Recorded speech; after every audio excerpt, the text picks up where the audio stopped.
प्रणाम। ओम नमामि कुलकामिनी परम भाग्य संदायिनी कुमारवती चातुरी सकल सिद्धि मानंदिनी प्रबाल गुटिका स्वजाम रजत राग वस्त्रान्विताम हिरण्यतूल भूषणाम भुवनवाक् कुमारीं भजे।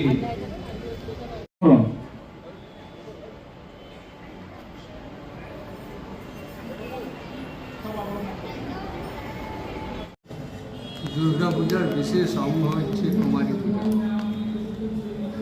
পুরাণকাল থেকে এটা চলে আসছে, কারণ আমাদের শাস্ত্র বলে সবার মধ্যে ঈশ্বর আছে।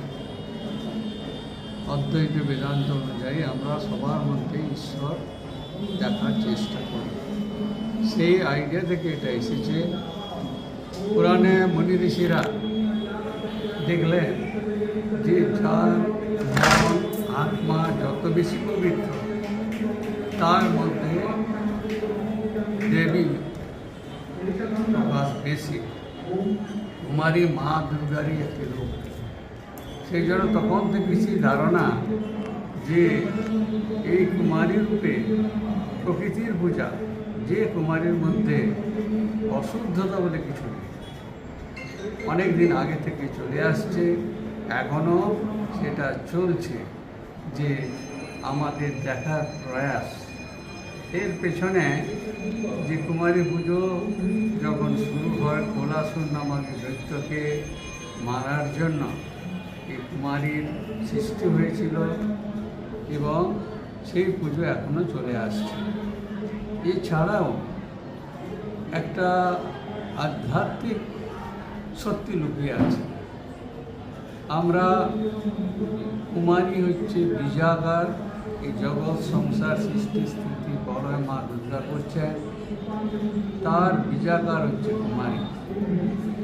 এছাড়া আধ্যাত্মিক তত্ত্ব হচ্ছে যে এই কুমারী পুজো, নারী পুজোর দ্বারা মানুষ পারমার্থিক জ্ঞান অর্জন করে।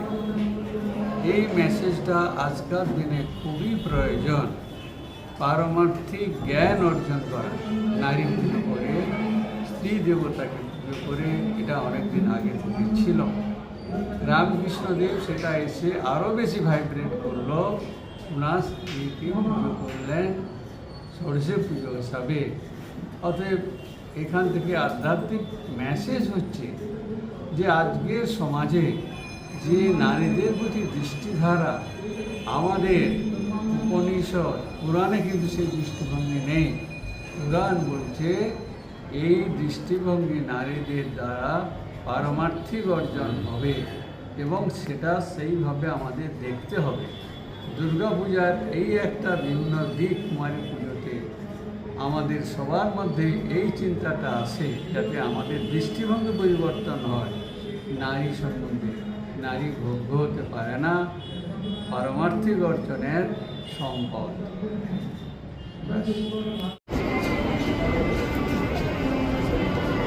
ওম হ্রিং ক্লিং হুং সৌম ইদম আবরণম রজতাভরণম।